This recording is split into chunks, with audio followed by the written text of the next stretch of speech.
PM Modi के सामने विपक्ष की दाल नहीं गल रही है। विपक्ष के नेता समझ ही नहीं पा रहे हैं कि पीएम मोदी से मुकाबला कैसे करें।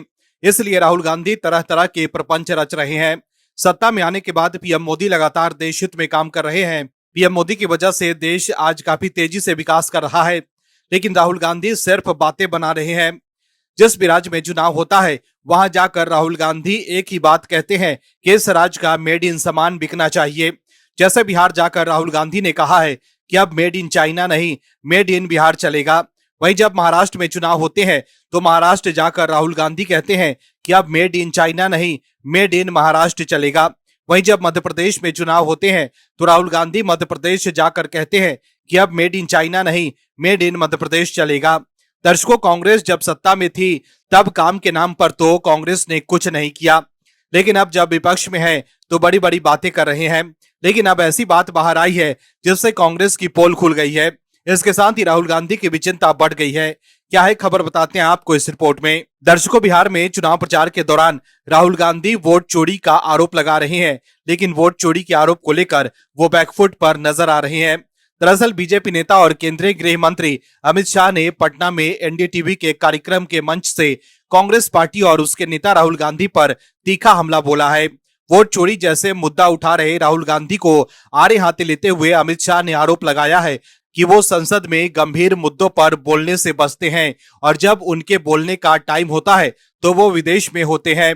अमित शाह ने आरोप लगाया है कि कांग्रेस के नेतृत्व में सरकार को बदनाम करने का प्रयास चल रहा है। राहुल गांधी के कांग्रेस अध्यक्ष बनने के बाद इस अभियान को और गति मिली। अमित शाह ने कहा कि राहुल गांधी हर आरोप को लेकर सड़क पर जाते हैं, लेकिन अदालत में नहीं जाते हैं। अमित शाह ने वोट चोरी के राहुल गांधी के आरोपों को खारिज करते हुए कहा कि ये लोग हार जाते हैं तो इनके हिसाब से चीटिंग होती है और जब जीत जाते हैं तो सामने नहीं आते हैं। सबको मालूम है कि चुनाव आयोग के खिलाफ गलत प्रचार किया जा रहा है। उन्होंने चुनाव आयोग की निष्पक्षता का जिक्र करते हुए आरोप लगाया कि इंदिरा गांधी ने आपातकाल लगाकर चुनाव आयोग को प्रभावित करने की कोशिश की थी, लेकिन उसके बाद आयोग ने अपने आप को मजबूत किया है। अदालतों भी कई सारे जजमेंट्स देकर उसकी निष्पक्षता को मजबूत किया है। वहीं बिहार में राहुल गांधी ने कहा है कि बिहार में ऐसे विश्वविद्यालय बनाए जाएंगे जहां दुनिया भर के लोग पढ़ने आएंगे और नालंदा विश्वविद्यालय को फिर से जीवंत किया जाएगा। इसके साथ ही राहुल गांधी ने यह भी कहा कि अब मेड इन चाइना नहीं, मेड इन बिहार चलेगा। लेकिन दर्शकों, जिस भी राज्य में कांग्रेस की सरकार होती है वहां को लेकर राहुल गांधी चुप्पी साध लेते हैं।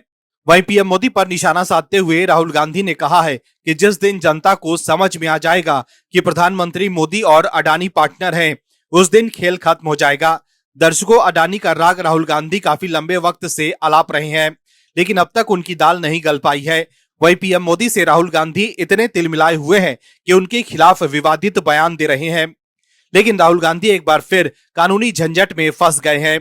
बिहार चुनाव प्रचार के दौरान प्रधानमंत्री नरेंद्र मोदी और छठ पर्व पर की गई उनकी टिप्पणी को लेकर मुजफ्फरपुर की सीजेएम कोर्ट में उनके खिलाफ केस दर्ज हुआ है। ये शिकायत एडवोकेट सुधीर कुमार ओझा ने दायर की है। कोर्ट ने इस मामले की सुनवाई 11 नवंबर को तय की है। मुजफ्फरपुर की अदालत में राहुल गांधी के खिलाफ इससे पहले भी कई बार केस दर्ज हो चुके हैं। कुल मिलाकर देखें तो राहुल गांधी हर तरफ से घिरते जा रहे हैं। वहीं कांग्रेस के वरिष्ठ नेता और टीपीसीसी के कार्यकारी अध्यक्ष टी राजा रेड्डी ने कहा है कि इस देश वर्तमान पीढ़ी और आने वाली पीढ़ी की भलाई के लिए राहुल गांधी को प्रधानमंत्री बनाना चाहिए। लेकिन सवाल है कि इस तरह से पीएम मोदी पर विवादित बयान देकर राहुल गांधी प्रधानमंत्री बनने की ओर कदम बढ़ा रहे हैं या पार्टी और विपक्ष की मुश्किलें और बढ़ा रहे हैं। Bureau report, OMH news.